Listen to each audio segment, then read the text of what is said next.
तो hello everyone, कैसे हैं आप सब लोग।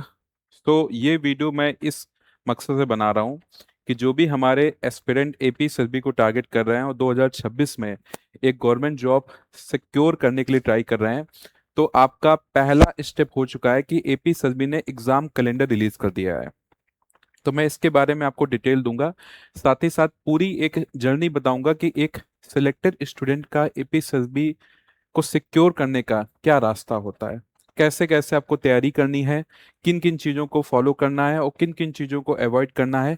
सारी बातें इस वीडियो में कवर होगी, तो आप इस वीडियो को लास्ट तक जरूर देखिएगा। मेरा नाम अमरजीत है और मैं नॉर्थ ईस्ट पीएससी में मैथ्स और रीजनिंग का हेड फैकल्टी हूँ। और मैं लगभग 4 सालों से अरुणाचल प्रदेश में स्टूडेंट्स को मैथ और रीजनिंग के रिगार्डिंग गाइड कर रहा हूँ। और अभी तक मेरे पढ़ाए हुए लगभग 500 प्लस स्टूडेंट एपीएसएसबी में सिलेक्ट हुए हैं और बहुत सारे स्टूडेंट एपीपीएससी में सी सैट भी क्वालिफाई हुए हैं। मेरी जो पूरी जर्नी है इसको इस वीडियो में आपको मैं समझाऊंगा, अपना जो एक्सपीरियंसेस है। तो इस वीडियो को जरूर लास्ट तक देखिए ताकि आपकी जो प्रिपरेशन जर्नी है उसमें कहीं पे भी कंफ्यूजन ना आए। चलिए फिर डियर स्टार्ट करते हैं। तो देखिए, हर साल की तरह एपी एसएसबी अपना कैलेंडर रिलीज करता है कि इस साल वो कौन कौन से एग्जाम को लेगा, और ये बहुत ही एक इंपॉर्टेंट स्टेप होता है। इससे स्टूडेंट को क्लियर हो जाता है कि सबसे पहली बात कि मेरा जो एग्जाम जो मैं प्रिपेयर करने जा रहा हूँ उसका डेट क्या है, ताकि उसको ये पता चल जाता है कि एग्जाम के लिए मेरा कितना टाइम बाकी है, उसको कैसे कैसे प्रिपरेशन में आगे ले जाऊं। जो लोग बिगनर हैं एपी सर्वी में, तो कैलेंडर में ये डिफाइन नहीं होता है कि इसमें कितनी वैकेंसी है, उसके लिए नोटिफिकेशंस आते हैं। नोटिफिकेशन जनरली क्या होता है कि जो आपका डेट ऑफ नोटिफिकेशन जो मेंशन होता है उसी डेट में आता है या उससे थोड़ा बहुत चेंज भी हो सकता है। बट कैलेंडर में ये भी मेंशन किया है। तो पहला एग्जाम तो डिपार्टमेंटल वाला है, मेन जो आपका एग्जाम है सीजीएल, इसका डेट ऑफ नोटिफिकेशन दिया है आपका 3 मार्च, सॉरी 9 मार्च को दिया है। तो 9 मार्च को आपका नोटिफिकेशन आने की चांसेस है, या उससे एक्सटेंड भी हो सकता है, बट एग्जाम डेट क्लियर है कि एग्जाम डेट आपका यही रहेगा। सेम स्टेनोग्राफर का जो टेस्ट होता है वो आपका अप्रैल के 4th वीक पे होगा। तो सीजल जो वैकेंसी होती है, सीजल वैकेंसी पे दो आपका होता है, यूडीसी और स्टेनोग्राफर। तो स्टेनोग्राफर में क्या होता है कि पहले स्टेनोग्राफी का टेस्ट होता है, जो लोग टेस्ट क्वालिफाई करते हैं वही लोग एग्जाम को अपियर हो पाते हैं। यूडीसी में कोई टेस्ट नहीं होता है। जनरली स्टेनोग्राफर का कट ऑफ लो जाता है, यूडीसी का कट ऑफ बहुत हाई इसमें होता है। लेकिन सरप्राइजिंग चीज ये है इसमें कि जो नॉन मिनिस्टर एग्जाम होता था वो ईयर के लास्ट में होता था, वो एपीएसएल में लास्ट एग्जाम होता था। बट इस बार नॉन मिनिस्ट्रियल का एग्जाम जो है उसको सीजीएल के जस्ट बाद यहाँ पे कंडक्ट करा रहे हैं, नॉन मिनिस्ट्रियल एग्जाम। ठीक है। देन फिर आपका सीएचएसएल एग्जाम है और आपका सीएसएल एग्जाम है।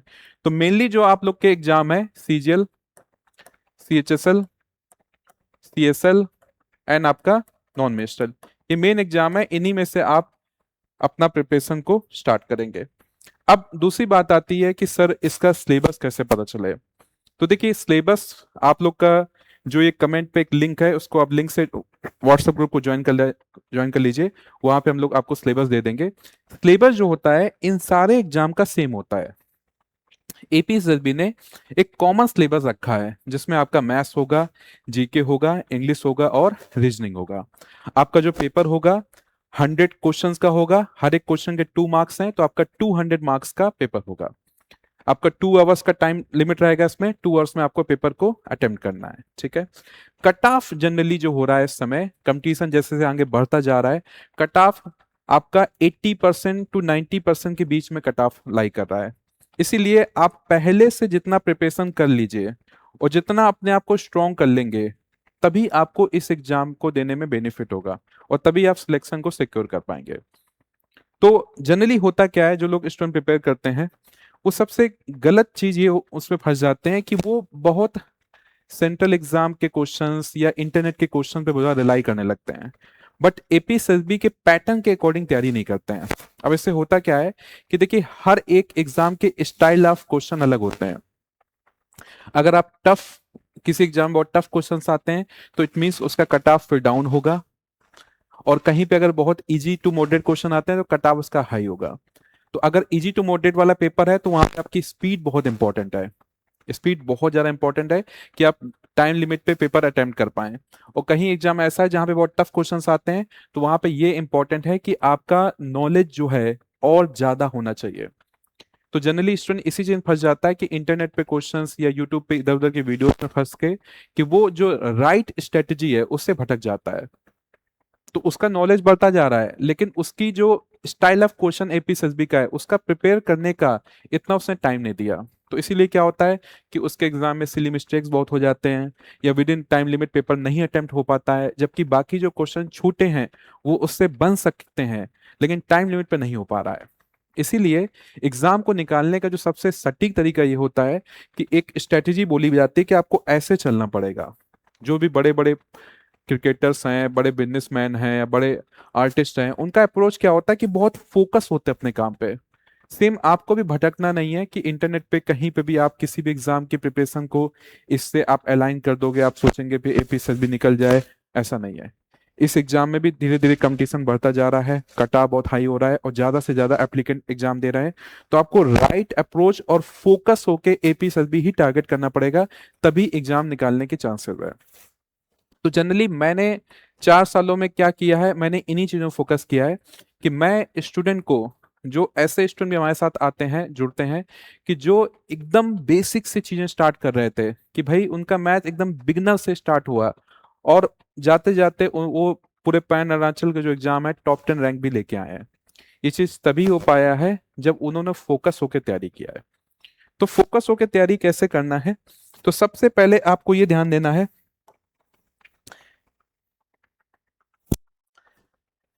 कि जो लोग एकदम बिगनर हैं कि आप पहले कॉन्सेप्ट पे फोकस करिए। कॉन्सेप्ट पे कि पहले आप अपनी स्पीड या क्वेश्चन प्रैक्टिस उस पे इतना फोकस मत करिए।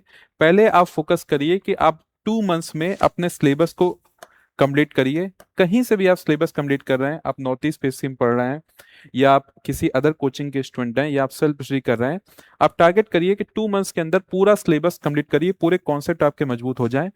तो ये सबसे पहला आपका टास्क होना चाहिए। उसके साथ ही साथ फिर आपका जो सेकंड टास्क होना चाहिए कि आप एपी एसएसबी के जितने पीवाईक्यूज हैं, एपी एसएसबी के जितने भी पीवाईक्यूज हैं, उन सारे पीवाईक्यूज को आप लगाइए। तो पहले आप पीवाईक्यू लगाने से बेनिफिट क्या होगा कि आपको ये क्लियर हो जाएगा कि किस स्टाइल के क्वेश्चन एपी एसएसबी में पूछा जाता है। तो मेरे को इन्हीं टाइप के क्वेश्चन की ज्यादा प्रैक्टिस करनी है। जैसे आपने कॉन्सेप्ट मजबूत कर लिया, तो एपी एसएसबी के अगर सारे क्वेश्चन आपसे बन रहे हैं, देन आपको एक कॉन्फिडेंट फील होगा कि हाँ इस एग्जाम के क्वेश्चन मेरे से बन पा रहे हैं, तो मैं ठीक ठीक प्रिपरेशन में आगे बढ़ चुका हूँ। उसके बाद आपको क्या करना है, एक्स्ट्रा क्वेश्चन प्रैक्टिस करना है फिर, क्योंकि पीवाईक्यू सारे का क्वेश्चन रिपीट तो नहीं होंगे, कुछ क्वेश्चन तो रिपीट भी होते हैं। फिर उसी के सिमिलर वे से एक्स्ट्रा क्वेश्चंस आपको प्रैक्टिस करना है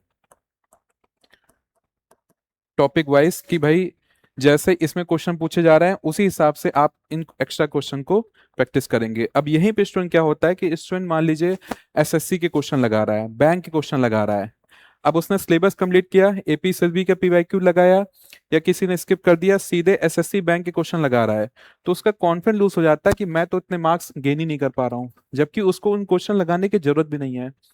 देन आप फोकस करिए मॉक टेस्ट सीरीज पे। Mock test series, and mock test series का भी बहुत सिंपल सा फंडा है। आपको जो टेस्ट अटेम्प्ट करना है वो उसी लेवल का अटेम्प्ट करना है जो एपी सभी पूछता है। एक हमारा स्टूडेंट 2023 की बात है कि वो बहुत ही बेहतरीन स्टूडेंट था, वो उसने अच्छे से तैयारी किया और वो किसी फला फला कोचिंग पे जाके वहां का मॉक अटेंड किया एग्जाम के 2 वीक पहले।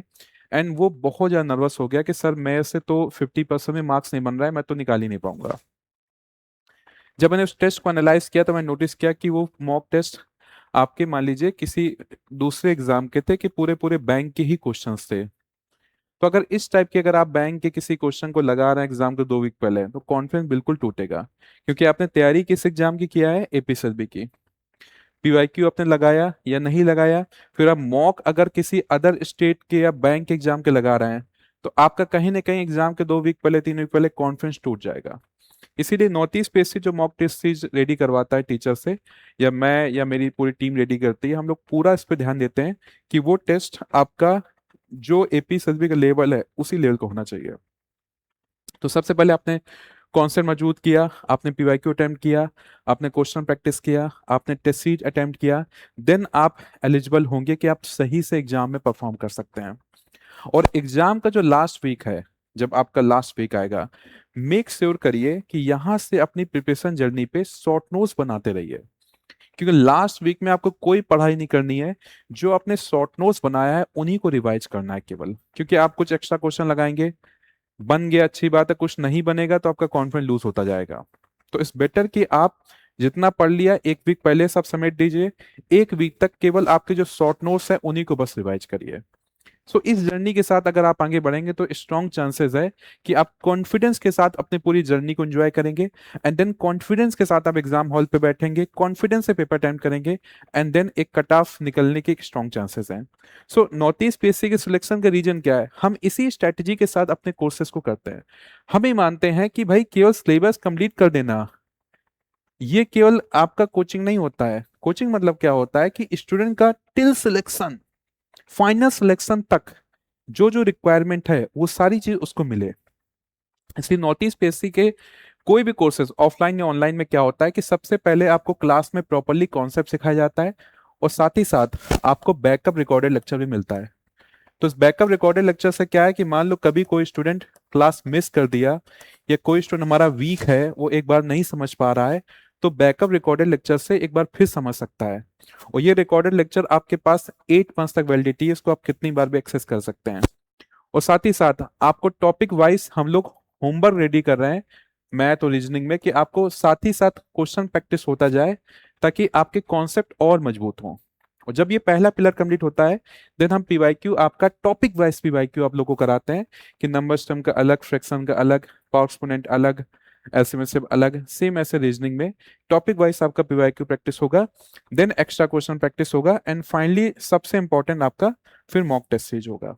ताकि तब जाके स्टूडेंट इतना काबिल हो जाता है, इतने क्वेश्चन प्रैक्टिस कर लेता है कि पूरे कोर्स में लगभग लगभग उसके 5000 क्वेश्चन प्रैक्टिस हो जाते हैं। तो 5000 क्वेश्चन लगा के जब एग्जाम हॉल में जाता है वो, तो उससे शायद ही कोई क्वेश्चन ऐसा होता है जो उससे ना बने। तो आप अगर इस लास्ट स्टेप तक जाओगे तो सिलेक्शन के चांसेस बहुत ज्यादा बढ़ जाएंगे। इसीलिए जितना जल्दी आप अपनी प्रिपरेशन स्टार्ट करिए उतना बेनिफिट है। अगर आप सीजीएल टारगेट कर रहे हैं तो अभी से अपनी प्रिपरेशन स्टार्ट करिए, तभी आप उस टाइम लिमिट तक पूरी प्रिपरेशन को अच्छे से कर पाएंगे। अगर आप लेट करेंगे तो फिर आप सीजीएल एलिजिबल नहीं हो पाएंगे, फिर आपको सीएचएसएल को टारगेट करना पड़ेगा या सीएसएल करना पड़ेगा। तो अगर आपने फोकस किया है कि इस साल गवर्नमेंट जॉब लेना है, तो मैक्सिमम आउटपुट यहीं से देना स्टार्ट करिए। तो अगर कोई स्टूडेंट इंटरेस्टेड है ऑफलाइन या ऑनलाइन कोर्सेज के लिए, तो गिवन नंबर पे कांटेक्ट करके ज्वाइन करिए नॉर्थ ईस्ट पीएससी, और हम लोग आपको क्लास में एग्जाम तक निकलने के लिए जितनी रिक्वायरमेंट है वहां तक आपकी मदद करेंगे। Thank you so much for your time. Thank you all of you.